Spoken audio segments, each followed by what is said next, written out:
We're going to talk about leadership and submission in marriage this evening. We spent time talking about God's original specific design for marriage. We spent time talking last evening about the idea of leaving and cleaving, becoming one flesh, and we want to talk about leadership and submission tonight. This seems to be the topic of greatest protest. I don't know, I could be wrong, but that might even be putting it lightly. This seems to be one of the topics whenever you're talking about a godly marriage, a godly home, where people really start to buck the system, so to speak. And I want to begin again in Genesis chapter 2 and verse 18. We may have mentioned it before. He says, the Lord God said, "It is not good that man should be alone, and I will make him and help meet for him." And what I want to remind us of again, we'll continue to talk about, is that God didn't design marriage to be a burden. He didn't design it to be a shackle or a ball and chain. He didn't design it to be something that was burdensome to live with. He designed it to be a blessing to man and to woman. And so all the things that He's taught us and instituted into marriage, they help it to be a good life, a good union, a blessing not only to the people in it, but those around them. And I would say that that's no different with the subject of leadership and submission. And a few thoughts I'll share with you this evening on leadership and submission. And hopefully it will spur thought and conversation and study for yourselves. Maybe it'll confirm what you already know in practice. But I want to begin in 1 Corinthians 11 and verse 3. It might seem like an interesting place to start. As we talk about leadership and submission, we're going to talk about authority and submission using other illustrations of how authority and submission works in other aspects of life, especially other aspects of the church. But as he talks in 1 Corinthians 11, we'll go there a couple times, I want you to know what he's specifically talking about there is the idea of praying and prophesying and the proper way to do that, and improper ways to do that. But he begins it with this thought. 1 Corinthians 11 and 3, "But I would have you know that the head of every man is Christ, that the head of every woman is man, and that the head of Christ is God." So he lays out a hierarchy very clear for life here, doesn't he? And it starts all the way up at the top with God, obviously, and then to Christ, man and woman. Whenever God designed marriage and He designed the union of it, He placed a hierarchy in it. It's not necessarily a democracy. It's definitely not communism or anything like that. There is a hierarchy there. In fact, this hierarchy is a standard in Christianity in the New Testament age as well as it has always been. When we look to the leadership of the church, whenever we're reading in 1 Timothy chapter 3 and he's talking about the eldership or the shepherds, he talks about these men, and I want you to remember what these men and these women are when he talks about their characteristics and their qualities. These are people who have been spending their life trying to diligently be what God has asked them to be. And they've worked and they've labored, they've been unselfish to the point that now God says, I want these type of people shepherding my flock. And one of the characteristics is that a man leads his own family. In fact, he said, because if a man cannot rule well his own home, he won't be able to rule the household of God. He doesn't just say rule a home, he says rule well the house of God. And this hierarchy is something that's not debatable. There's going to be people who argue it. There's going to be people who kick against it, people who preach against it. Society hates it. The idea that a man rules the home and the woman is to be in submission. One of the first questions I get is why? Why is the man the leader in the home?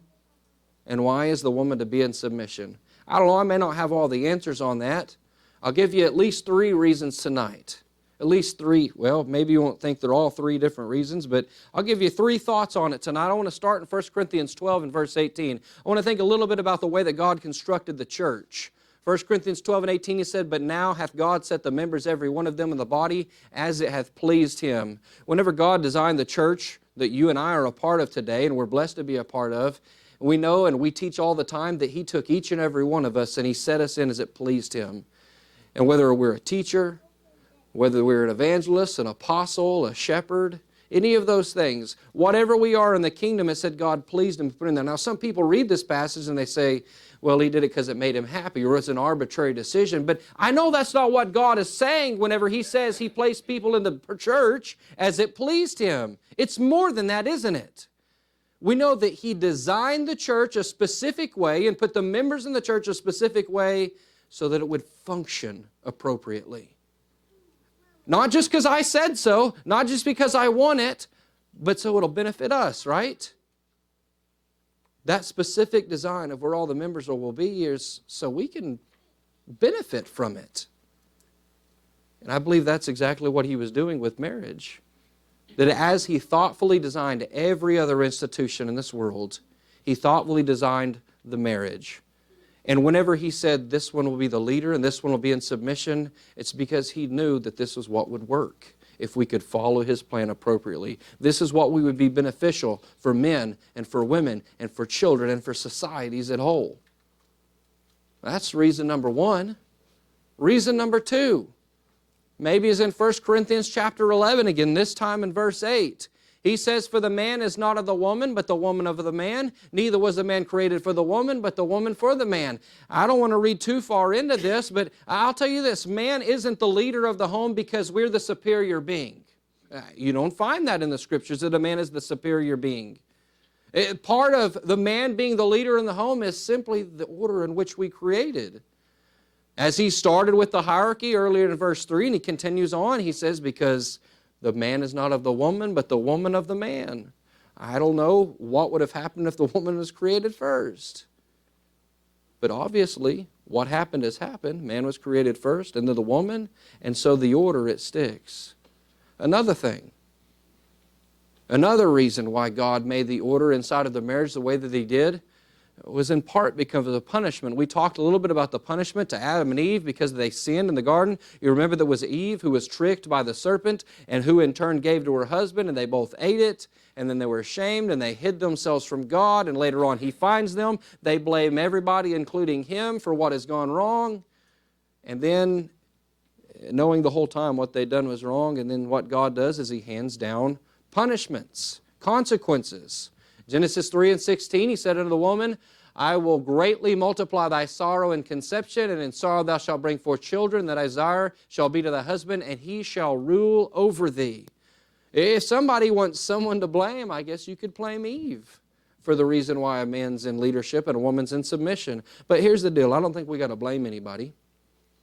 I don't think that just because the man is in leadership and the woman is in submission, as he calls it, that this is a knock to either one of us. It's not a knock to the woman. It's obviously not a comment on who is the most gifted being. It's not a comment on who is the most talented being. It's not a comment on who is the smartest being or the superior being. It's a commentary on how God designed a home to function smoothly and well and for it to be a blessing to everyone. And for whatever the reason is, it's for our benefit. And if we can follow this design, no one is going to feel abused, no one is going to feel used, no one is going to feel tormented or ensnared or in shackles, but they're going to feel like they're blessed, even though part of this is a consequence of sin, this hierarchy that we're in. I guess part of the reason why so many people kick back at the idea of man leading the home is because so many men have led the home wrong. And I'm going to spend a little bit of time talking on that. Think about it. If no one ever did anything wrong, no one would ever have anything to complain about, right?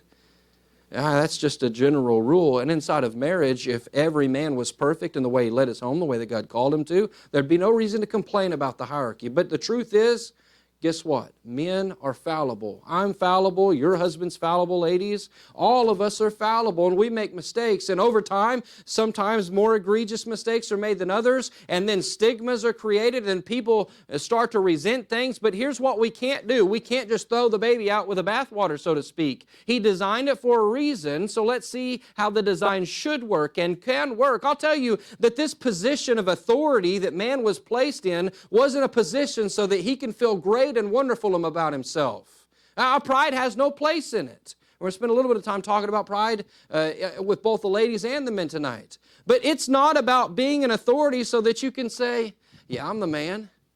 What's the stigma, or what's the little saying that we use? Maybe if somebody isn't ruling their home the way they ought to, someone will challenge them and they say, who wears the pants in your home? People say things like that, right? And obviously, we understand what they're saying is, do you lead your home or not? Maybe that's a crude way of saying it. I'll tell you this. I hear some people say, I wear the pants in my home. And I'm going to tell you that if you've got to tell people over and over and over that you wear the pants in your home, there's either one of two things going on, generally, I'll admit it. One, either you enjoy your position of authority way too much in a way that you're not supposed to, or number two, you don't lead your home and you're trying to make yourself feel better about it. That's generally what you see in those homes. But this position of authority is not about stroking your ego. In 1 Corinthians 13:4, what the Bible says about love, it says that in the sense of charity, it says it suffers long, it's kind, it envies not, it vaunts not of itself, and is not puffed up. And for any man who leads his home, it's not about you getting the big head and thinking that you're something. And I think that we need to consistently remember that the reason that we're placed in this leadership position is not because of how good I am, not how smart I am, not how wonderful I am, but because God called me to a responsibility. God gave me a job. And it's not about who I am, but what I'm supposed to be to match up to God's standards. There's people who love authority. You've heard the saying, it's crazy how such a small amount of power to go to someone's head so quickly at times. We've worked for people like that, right? You even see people in religious society like that, where just a little bit of ego stoking goes a long ways for them to make them feel good about themselves. The Pharisees were those type of people, weren't they? We read about them, places like Matthew 23. He says, for these folks, they bind heavy burdens, grievous to be borne. They lay them on men's shoulders, and they themselves will not move them with one of their fingers. But all their works they do for to be seat of men. They make broad their phylacteries, enlarge the borders of their garments, and love the uppermost rooms at the feasts, and the chief seats in the synagogues, and greetings in the markets, and to be called of men, Rabbi, Rabbi. And there are some men who have been called to lead homes who, instead of seeing it as an opportunity to serve and to lead, they've seen it as an opportunity to be praised. They see it as an opportunity to be served. They see it as an opportunity to have everyone bow down and tell them how wonderful they are. And I'll tell you what this leads to. Because of that pride, it leads to arrogant leadership.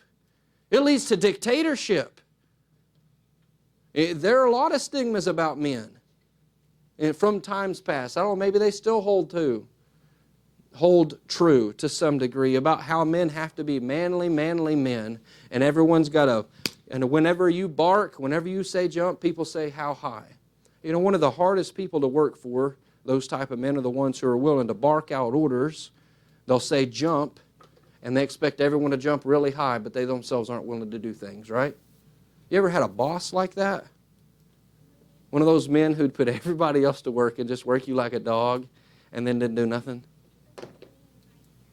It's very sad that there are homes that way.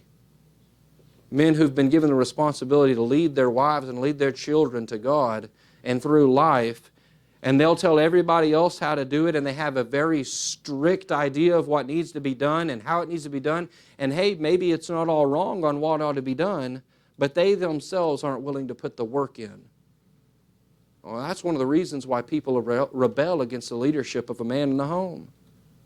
God didn't call us to fill the high seats. God didn't call us to be served. God didn't call us to have our ego stroked. You know what God called us to do? He called us to lead because we loved. He called us to this position of authority so that we can be servants. And that's what we need to see. Men, as we look as our role as fathers, as we look at that, we need to understand the responsibility that has been placed on our shoulders. And each and every day, we have the duty to get up and shepherd souls to God. We have the duty to make sure that the needs of people around us are filled. That's how it is for anybody in positions of leadership or with authority. 1 Peter 5, again talking about shepherds, he said, I want you to feed the flock of God which is among you, taking the oversight thereof, not by constraint, but willingly, not for filthy lucre, but of a ready mind, neither as being lords over God's heritage, but being in samples of the flock. I'll tell you, I'll be honest, whenever I tell my kids something, I want them to do it. I don't want them to question me. I don't want them to argue with me. I don't want them to hem-haw around about it. I want them to do it. You know why? It makes life a lot easier, for one. Two, it shows that they have an understanding of humility and a good respect of authority. I'll tell you where that can go too far, though. Where it can go too far is where I'm upset whenever things don't go my way all the time, every time, and I'm just sitting back cracking the whip, and my expectations are unreasonable. You know, part of being a father, part of being a husband, part of being any type of leader is making sure that you're not just the whip cracker, but you're this person who is willing to lead. You know, I was watching, I don't know, this may seem silly, but here's my mind. I was watching a video the other day of people trying to take their pets to the vet. I was obviously wasting time there. And it's crazy how a dog knows that they're going to the vet. And I watch dogs who would just sit down. I watch cats that would lay down. You had to drag them. I watch dogs that would put their feet up against the walls. And being a husband is not about, it's not about grabbing onto your wife and dragging her everywhere that you want to go in life. But it's about patiently leading. It's not about just saying, this is what I want, this is what we're going to do. That'd be easy, right? It'd be easy to say, here's the decision, is what we're going to do. But you know what? Sometimes you've got to explain that. You have to build credibility. You have to be able to be trustworthy. You have to build a track record. What we talked about last night about growing in oneness, it's a part of the maturation process of being a leader. And instead of dragging someone with us everywhere we go, we need to realize that we have a responsibility to show them why we're going the direction that we're going. And the only way we can do that in a godly fashion, in the most effective fashion, is to make sure that everything we're doing is rooted in the Word of God. Make sure that we're the man of God that He's called us to be. Make sure that our decisions are going to reflect spirituality. Make sure that our decisions are going to be sound. Make sure that our decisions aren't going to be something that's going to endanger maybe not our lives or not even just talking about finances, but spirituality for our home. And the more responsible we are with the role that we've been given, with the more responsible that we are with the role that we've been given as a husband, I think the more and more that the heart of a good woman will easily submit. You know, one of the things that we've got to do as husbands is make it easier to submit. Now, what I don't mean is taking it to the opposite extreme and making sure not to rock the boat so that everything that is asked of us we do, just so we don't make waves in the home.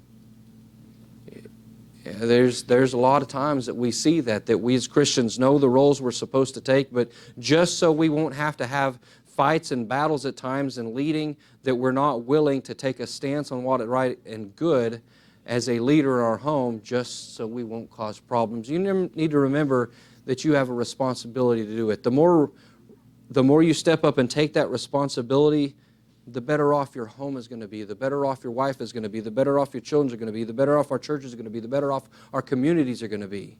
Fill your role, men. The role of authority is the role of a leader. In Ephesians 5:23 through 27, he again states the hierarchy here.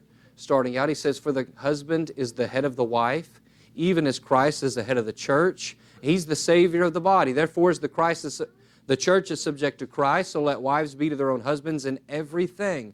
Husbands, love your wives, even as Christ also loved the church, and He gave Himself for it, that He might sanctify and cleanse it with the washing of the water by the word, that He might present it to Himself a glorious church, not having spot or wrinkle or any such thing, but that it should be holy and without blemish. You know, we don't question our role in submitting to Christ, do we? I mean, I know I can trust Christ to be a good head. Don't you? That's why you're willing to obey His gospel.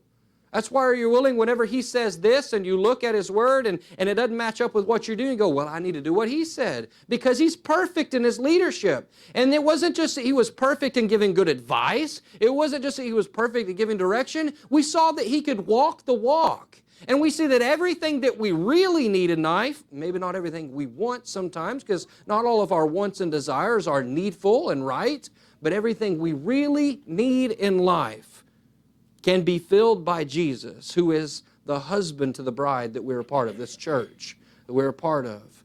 And husbands, look to Him. Look to Him and how we lead our homes. Think about the focus that He had. Think about the spiritual focus. And everything about this is about helping the soul of this woman, of this bride. Everything that He did, and I don't care if it's from the time where He was 12 years old and He was already about His Father's business. You know what He was focused on? You. and how he could serve you.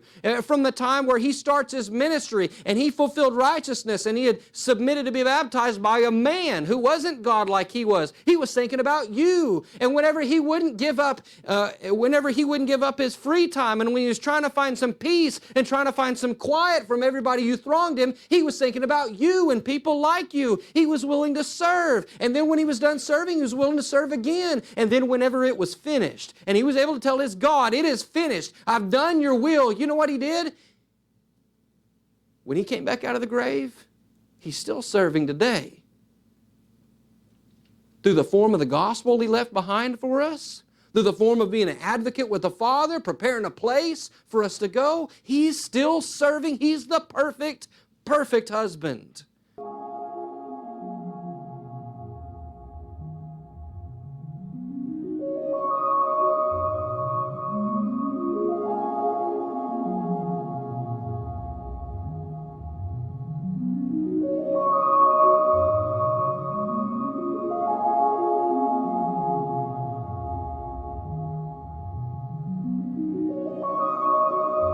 I want to turn back to 1 Corinthians 11 for a minute and look at the deeper principle in here in this. He says, every man praying or prophesying, having his head covered, dishonoreth his head. But every woman that prayeth or prophesieth with her head uncovered, dishonoreth her head. For that is even all one, as if she were shaven. For if the woman be not covered, let her also be shorn. And if it be a shame for a woman to be shorn or shaven, let her be covered. And if the man indeed ought to not cover his head, for as much as he is the image and the glory of God, but the woman is the glory of man. There's a lot of shaven, shorn, and all that stuff in there. Again, I'm going to tell you what this passage is specifically about is praying and prophesying to God, and the proper way to do that. You remember he framed it all that there is a hierarchy in this. There's a hierarchy in life, and it's God, Christ, the man, and the wife. And what he's saying specifically about praying and prophesying, that if you pray and prophesy in the wrong way, you dishonor your head. Whenever you mess the hierarchy up, you've dishonored the other person. And let me tell you this, guys. It is not a glory to God or a glory to your wife when you make her lead. Just as much as it's not a glory to them whenever we mess up the hierarchy when it comes to something like praying and prophesying. You want to honor your wife? You want to glorify God? Fill your role so she doesn't have to do it for you. You know, it's really easy to have the roles reversed. It's really easy to get lazy, man. And there's sometimes I don't see it as laziness on my part, but I wake up one day, sometimes, and every now and then Ellen and I will have to hit a reset button and we'll step back and say, what's going on? What's going on? We're having some trouble. Maybe we're bickering, fighting a little bit more. Maybe it's we're not talking about the decisions we're making, but we're arguing about the decisions we're making. And I step a little further back from those situations. At the end of the day, you know what happened? Is that I stopped pulling my share of the weight, that I stopped leading. And so now as we start trying to make other big decisions, there's fear that maybe stuff isn't going to get handled. Maybe stuff isn't going to be done the way it ought to. There's this natural process that if you give up authority and power and someone has to step up and fill it, the end consequence is they're going to have a hard time letting go of that power and authority whenever you do finally decide to step up and take it again. And I'll tell you this, if you're starting your relationships for the first time, your home, your marriage, start right.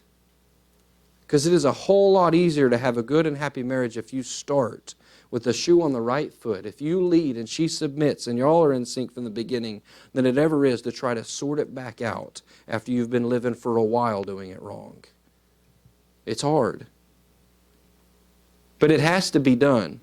It has to be done for your sake. It has to be done for the glory of God. It has to be done for your children. Well, we talked to us guys about what we need to step up and do and how we need to serve, but let's talk a little bit on the other side of the coin. 1 Corinthians 11:3, we started with it. The hierarchy is this, that you have a hierarchy where God is the head, where Christ comes after him. He is over the man, and the man is over woman. Women are to submit to their husbands. I get uncomfortable sometimes. I'm going to be honest with you. whenever I'm even talking to my wife and there's something that which doesn't happen very often, but if there's something that I see going on in our life and she's been doing a certain way and I want to do it a little bit differently, I'll be honest with you, I get worried. And I get worried about going to her and saying, you know, I really want to do this differently, because I know the first thing that could be done is her feelings are going to hurt going, you don't think I was doing it right? Was I not doing it good enough? Was I not? Sometimes I think as men we worry about hurting feelings. Sometimes I think we worry about society or the other people in the world who disagree. And we just don't approach the subject like we ought to. And I'm going to try to handle it with love and with patience and kindness and goodness. But ladies, this is something you need to listen to. And you need to put into practice. Just as much as a man has to work hard to honor God by leading, you're going to have to put a lot of effort and work into your submission side, because you don't have an easy job either. I don't got to tell you that, do I? Just as much as there's stereotypes about the men, there's stereotypes I hear all the time about how the women can lead and things like that. I hear this statement sometimes. The husband may be the head, but the woman's the neck, and she turns that head wherever she wants. Boy, that sure is true all the time, but it ain't right. I hear people joking and talking about how they talk to the man and they say, oh, you want to go do this? And they say, well, I better talk to the boss first. I know we're just joking around, but we got to put some of the joking around at times. Put some of the joking around away at times. Because we joke and we joke about these things to cut the tension a little bit about who's leading or not. And before long, that's just how we live. And it isn't right, and it isn't God-honoring, it's not head-honoring, it's not honoring to the wife. Ladies, He called you to submit in Ephesians 5:22. He uses the analogy, as He does through Ephesians 5, of marriage and the church. He says this, wives, submit yourselves unto your own husbands as unto the Lord, for the husband is the head of the wife, even as Christ is the head of the church. And He is the Savior of the body. Therefore, as the church is subject unto Christ, so let their wives be their own husbands and everything. Now, follow me for a minute here. Let me ask you this question. You're all members of the church here. Whenever Jesus says, this is what I want from you, do you have the right to say, no, I don't think so? Nope, that's not the way we're going to do it. I'll put my foot down. We don't have the right to do that. Why? He's our authority. And we recognize that He is our head. He is our authority. Now, I'm not saying, listen, He's the perfect authority, so He's never going to tell us to do something that's wrong. We could spend all the time in the world talking this evening about whenever a guy is wanting someone to do ungodly and things like that. But let's put that hypothetical away right now. And let's just talk about the nature of submission. The nature of submission is one that says, I will do. If you say, I will do. Isn't it? That's what it is for God. I want you to notice that it's not about how great the man. He doesn't say, if the man is the best leader in the world, submit to him. On the things that you want to, submit to him. If it seems good to you, submit to him. If he said it in a nice enough way and he begged and pleaded and brought you enough flowers, submit to him. He didn't say that. He said, as the church submits to Christ, so the wife should submit to her husband. I didn't come up with it. You know who did? The author of marriage. Why? Because we can't have a tug of war all the time, can we? That's what happens in homes. There's a tug of war that goes on, and it destroys homes. And husbands and wives, it doesn't just destroy and make your miserable or your evenings miserable. It makes your kids miserable. And it confuses your children. If we can't figure out a simple thing like submission and authority in our own marriage, you know what we're going to have with our children one of these days? We're going to have the same thing we got going on in America. We have a generation of children who do not respect authority, whether how to be an authority or how to submit to authority. Why? Because they saw the tug of war of authority and submission their whole childhood. That's just one of the side products. That was my hobby horse there for a minute. I just been thinking about society lately. But folks, let's just be honest. It's miserable to fight back and forth in your home with your friend, your loved one. Ladies, you've been called to submit as unto Christ. Submission is not, we act whenever we talk about marriage like submission is this new concept. And how dare you say that women have to submit? Nobody else has to submit. Well, we know that isn't true, do we? Don't we? Do we? Don't we? Don't we? That's the word right there. Submission is a universal Bible term given to a bunch of people. Given to every one of us. We have to learn to submit in some way or another, don't we? Hebrews 13 and 17. Notice it was don't we. We got it again right there. Hebrews 13 and 17. Obey them which have rule over you and submit yourselves, for they watch for your souls, as they must give an account, that they may do it with joy and not with grief, for it is unprofitable to you. Inside of the church, as we submit ourselves to the leadership, we are doing this submission in a way that's beneficial for us. You know who's called to submit here? You and me. In the congregations where we have leadership, we're called to submit to it. We're called to say, you're the authority, you're the shepherd, we're the sheep, let's lead. You lead, I'll follow.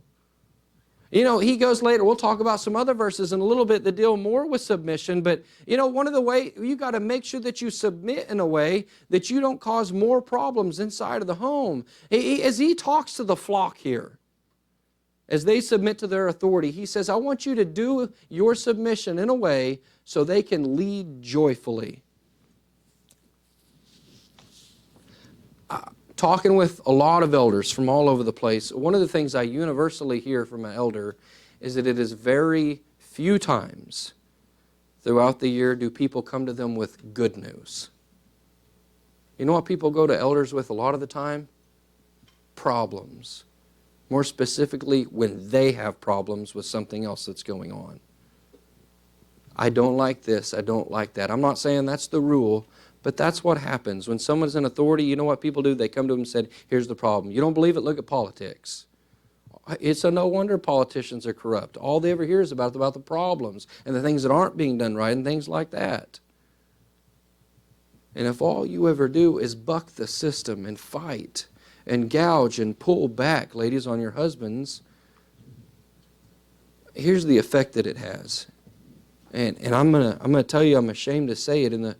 There are times whenever I feel like I'm getting kickback. You know what it does to me? Instead of standing up, being man, doing what I need to do, you know what I do? I do less of what I need to do. Why? Because you're demoralized. Who likes to be picked at and poked at and gouged at and yelled at and fought against all the time? It's frustrating. And I'll tell you what your husband's going to do. If you fight him tooth and nail, slowly over time, he's going to give you more and more control.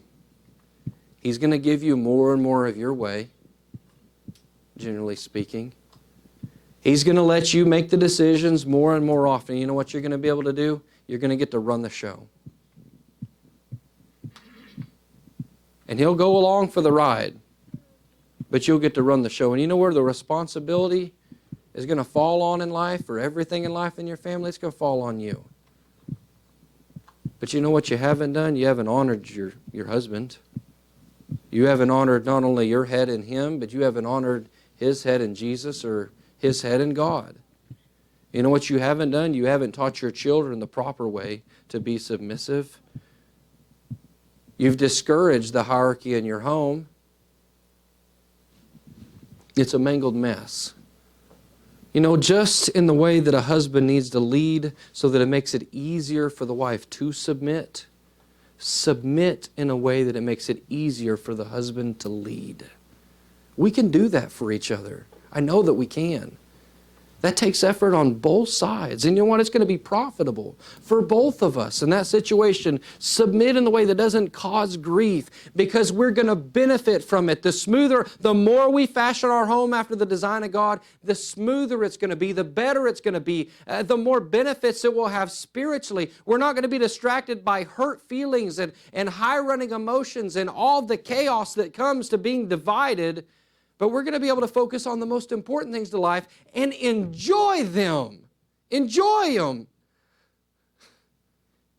It's going to be fantastic. We need to put our pride aside. 1 Peter 5 and verse 5, he said, likewise, ye younger, submit yourselves to the elder. Yea, all of you be subject one to another, be clothed with humility. For God resists the proud and gives grace to the humble. This is taking it a step further than the last verse. Maybe you don't, I don't know, you don't have elders here at this point. Maybe you have some form of leadership, but you don't got elders here. Okay, maybe the last verse didn't apply to you at this point in life, but you know what? We're still under submission in some way. Submitting to one another. This is something every Christian ought to be practicing. And just as the husband has to push pride aside to realize that his authority is not about how wonderful he is, you have to push your pride aside to be able to be humble whenever someone is making a decision, maybe sometimes that is hard. You know, sometimes a leader asks a hard thing. Sometimes a leader asks a lot. Maybe a lot more than we feel like giving at the time. Maybe a lot more than we feel like we can give sometimes, but rise up. Push the pride aside and submit. And 1 John 5 and verse 3, he said, "For this is the love of God, that we keep His commandments, and His commandments are not grievous." I'm not trying to be rude here. This isn't my rude answer to someone who, there are times where people will consistently fight against this idea that isn't my idea, that isn't how I laid out marriage, and they'll say, well, I just don't think I've got to do that. And the question I generally ask is, well, do you love God? We can do this with any subject, though, couldn't we? If a husband says, well, I'm just not the leading type of guy, I'm laid back, you could ask the same question, well, do you love God? Then you'll keep His commandments, and you're not going to feel bad about it while you're doing it. And that's what he said. If we love God, we'll keep His commandments. His commandments are not grievous. And I think that this is a way that we can look at either our roles as husbands or wives and say, this is what I've been called to do. It may not be who I am naturally. It may not be my strongest characteristics in life, but this is what I've got to strive to be because God called me to be a leader, or God called me to be in submission, and I'm going to do it. But think about this in our submission. As we submit to God out of love, we do it because we're happy. That's what He's asking for inside of the home. Don't do it because, well, I guess this is my lot in life, and He tells me to do it, and I'm going to do it. So, ta-da, here's your supper. I mean, that's I'm obviously exaggerating here. I've actually never seen that done. I want to be clear about that. I'm glad I've never seen that done. But I've seen times where it's been very hard for someone to submit with happiness. Remember that it's about love. It's not about how worthy I am. Because I'll tell you, I'm just not real worthy sometimes. I'm not real worthy of the respect that I get sometimes. And the submission that I'm given sometimes. But I'll tell you, whenever your wife chooses to submit, even whenever it's hard, even when you don't deserve it, it is powerful.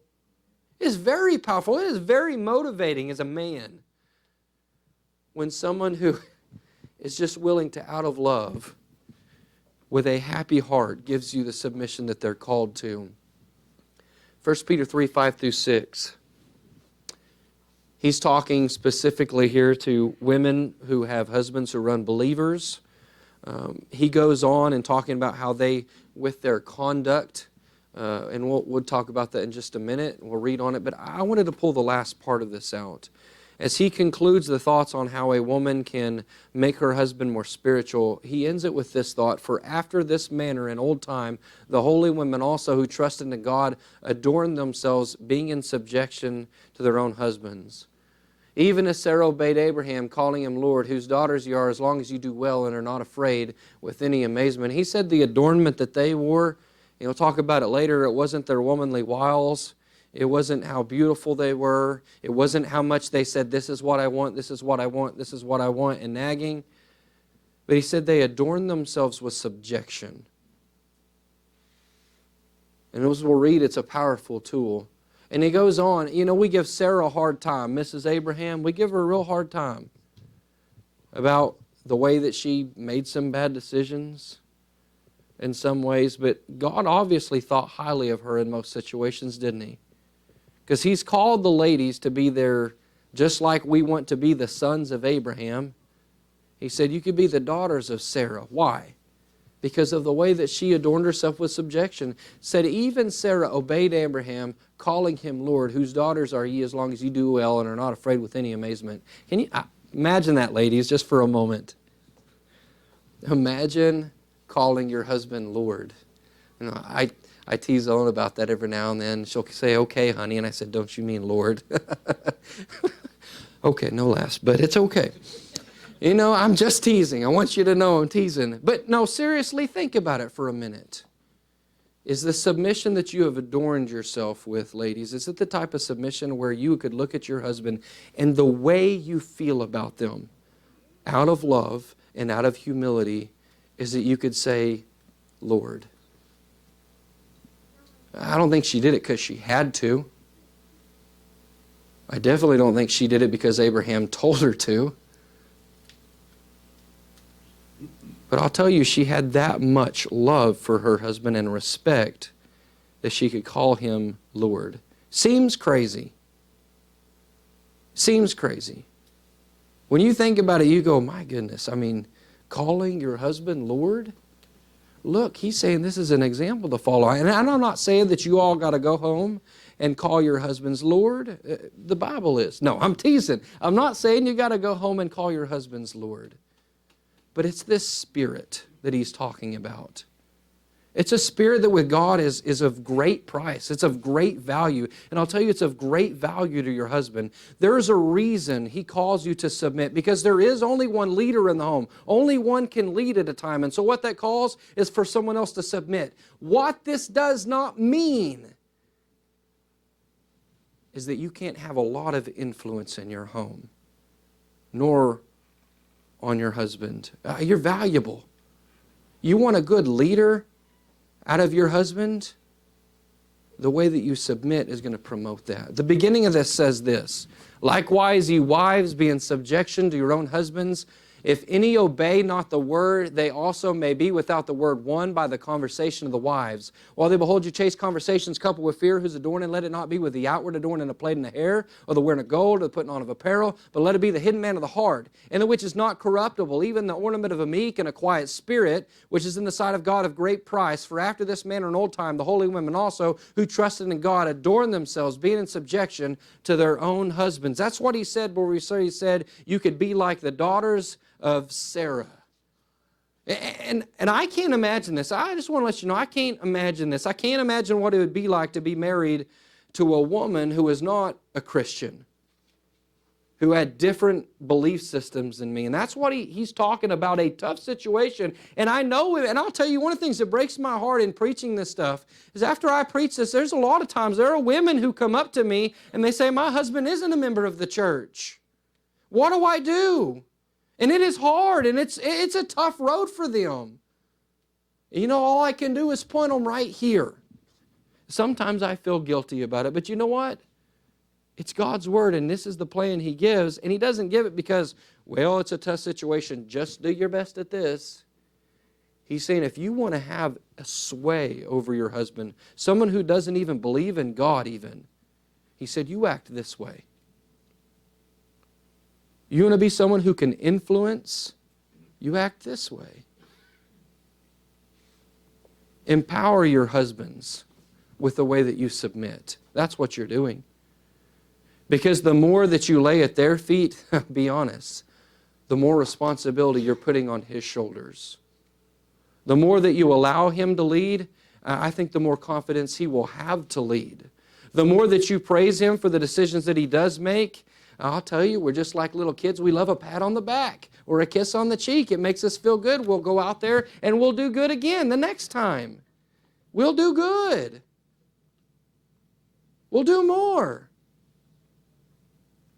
And I'll tell you, even with a godly man, you can influence us to be even better. You can promote in us the idea that we can step up and lead. You can empower us to not feel bad when we make decisions, to not worry that it's going to be World War III next time we want to change something up, that you're going to encourage us to become more spiritual and take more part in our kids' lives. And it's going to be this reciprocal process that he's leading, and he makes you feel more comfortable and safe, provided for, and you're submitting, and you make him feel empowered and respected and well off. And I'll tell you, that's a healthy environment. That's a godly environment. And that's an environment where families can thrive. That's an environment that can make churches thrive. And that's the type of relationship, I believe, that changes other lives too. We praise the good marriages, don't we? And we cringe when we see the rough ones. That's just the fact of the matter. Be the one who's enjoying the blessings of life. The bottom line is this, Colossians 3:17, whatsoever you do in word or deed, do all in the name of the Lord, giving thanks to God and the Father by Him. Wives, submit yourselves unto your own husbands as is fit in the Lord. Husbands, love your wives and be not bitter against them. You know, a lot of times we talk about verse 17 up here, don't we? Whatever you do in word or deed, do all in the name of the Lord. Do your best. Do it with God's backing. Do it with God's blessing. Give it the best that you have. He continues on in that context, and he goes into all these different relationships. But here at the head of the list is what? Wives submitting and husbands leading. Wives submitting because it's right in the eyes of God, and husbands loving their wives and not being bitter tyrants in their home. We have roles to fill. Let's do them before the Lord in a way that we glorify Him, that we honor Him, that other people who are looking for answers in their life and their home, they can look at you and go, something is working there. What are you doing? You know what we can do? We can say, we're just following the plan that's in the Bible. Well, hey, that looks kind of weird. It seems kind of weird to me that your husband makes decisions and you submit. Well, you know what? It's working great for us. Well, you know what? We have a happy home because God's way works. God didn't make men leaders in the homes to be tyrants. He didn't make it to be a burden or an oppression to women. He didn't give the submission side to women so that you would be abused and enslaved and feel miserable all the rest of your life. You know what He did? Same thing we've been talking about. He made marriage, He made leadership and submission so you wouldn't feel alone, so you would be fulfilled in your marriage relationship. And if you're not fulfilled in your marriage relationship tonight, change it. Change it by filling your role.